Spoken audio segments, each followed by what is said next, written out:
Seperti pepatah kuno yang mengatakan bahwa ada banyak hal yang tersembunyi di lautan, dan itu benar. Masih banyak yang tidak kita ketahui tentang apa yang mengintai di kedalaman.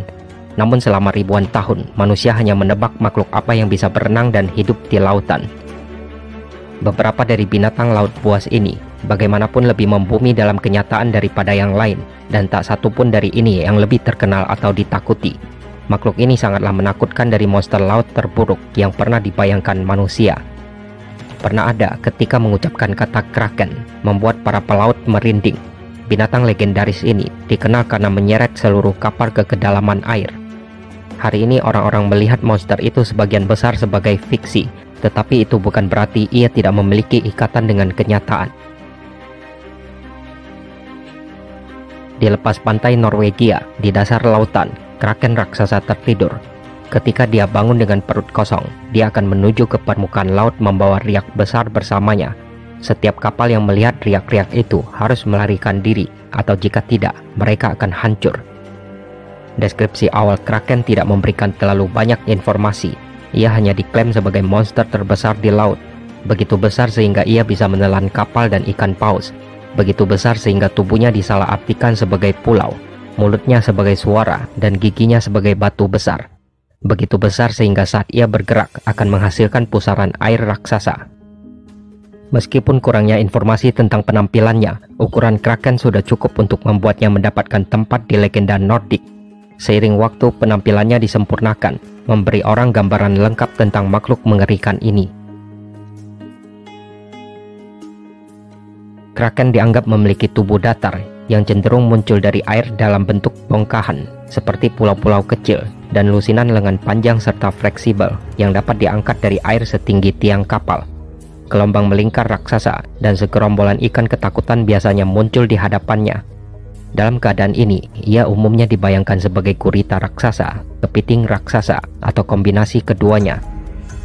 Kraken jelas merupakan binatang berbahaya dengan melihat kemampuannya membuat pusaran air dan menelan kapal. Tetapi tidak seperti monster laut lainnya, kraken tidak terlalu tertarik untuk berburu manusia. Sebagian besar pelaut yang tenggelam di perut kraken itu disebabkan mereka tidak cukup cepat menyingkir. Intinya, kraken merupakan makhluk yang agak malas. Ia menghabiskan sebagian besar waktunya untuk tidur di dasar laut. Bahkan ketika ia naik dari dasar laut untuk mencari makan, strateginya sangat pasif. Meskipun ada beberapa cerita tentang kraken yang menyerang kapal, itu biasanya karena terganggu oleh perjalanan mereka.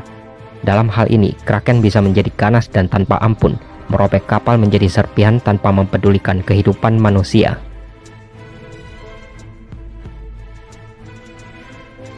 Mungkin hal yang paling menarik dari makhluk ini adalah strategi berburunya yang unik. Kraken memakan ribuan ikan, tetapi tidak dengan cara berenang di sekitar lautan dan menangkap mereka satu persatu. Dia telah menemukan cara untuk membuat ikan-ikan itu datang sendiri kepadanya. Setelah kraken mencerna ribuan ikan yang bisa memakan waktu hingga berbulan-bulan, ia mendaur ulang limbahnya, memuntahkan begitu banyak kotoran sehingga air di sekitarnya berlumpur dan keruh. Mungkin terdengar menjijikan, tapi lumpur itu dikatakan sangat cocok dengan bau dan rasa ikan lain, sehingga menarik ikan-ikan lain untuk berkumpul di sana. Kraken kemudian membuka mulutnya dan menelan ribuan ikan lainnya. Begitu seterusnya. Catatan lain menunjukkan bahwa binatang itu mengeluarkan aroma yang kuat dan aneh, atau mungkin kotoran ketika ingin makan. Di samping itu, pengumpulan ikan tiba-tiba dalam jumlah banyak itu dipandang sebagai tanda peringatan bagi para pelaut untuk segera menjauh dari sana agar tidak ikut menjadi korban kraken.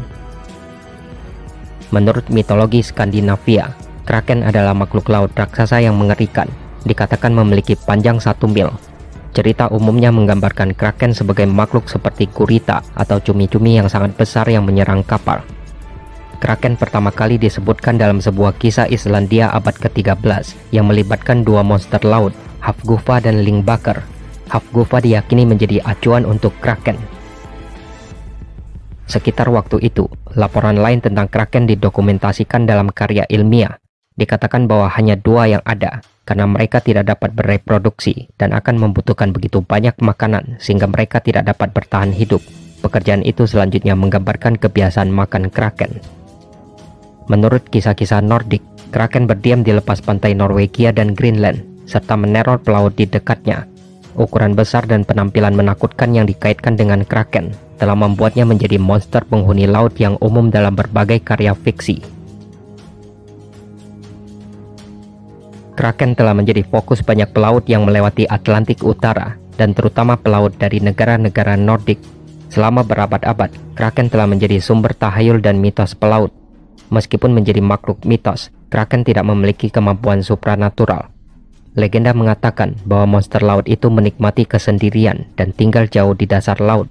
Ia menggunakan tentakelnya untuk tetap tertambat ke dasar dan berburu makanan. Binatang itu hanya akan muncul di cuaca hangat atau saat terganggu. Mitologi Yunani memiliki berbagai makhluk yang masuk ke dalam beberapa cerita. Salah satu jenis makhluk yang paling umum adalah yang berasal dari laut.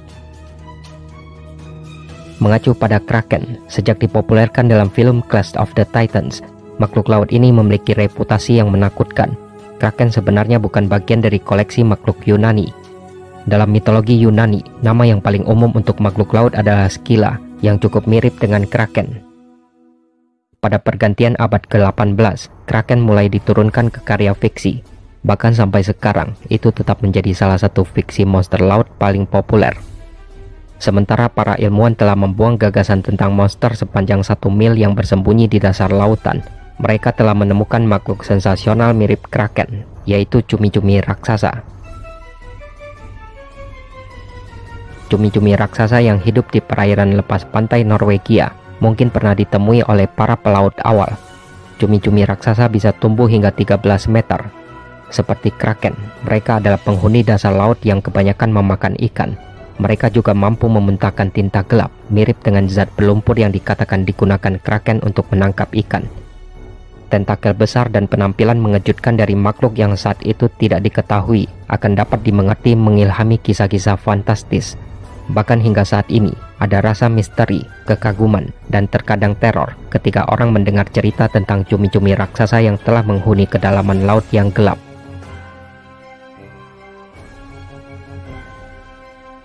Meskipun kraken biasanya digambarkan seperti gurita atau cumi-cumi raksasa yang mungkin menjadi dasar monster legendaris itu, ia juga sering digambarkan sebagai makhluk seperti kepiting yang diyakini menyebabkan pusaran air besar.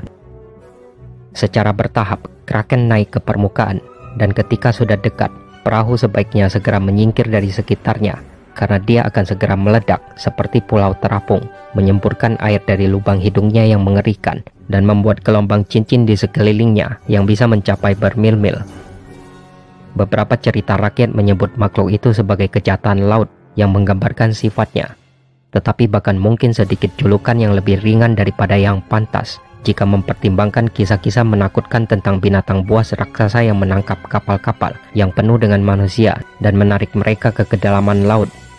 Jika tentakel kuat dari monster laut ini gagal menarik kapal, maka ia akan berenang dengan cepat berputar-putar di sekitar kapal dan menciptakan pusaran air untuk mencapai tujuannya menghancurkan musuh. Dengan begitu banyak bagian laut terdalam yang masih belum dijelajahi oleh manusia, mungkin juga cerita tentang kraken diciptakan dari sesuatu yang bahkan lebih besar, lebih kuno, dan lebih menakutkan daripada hewan apapun yang kita kenal sekarang.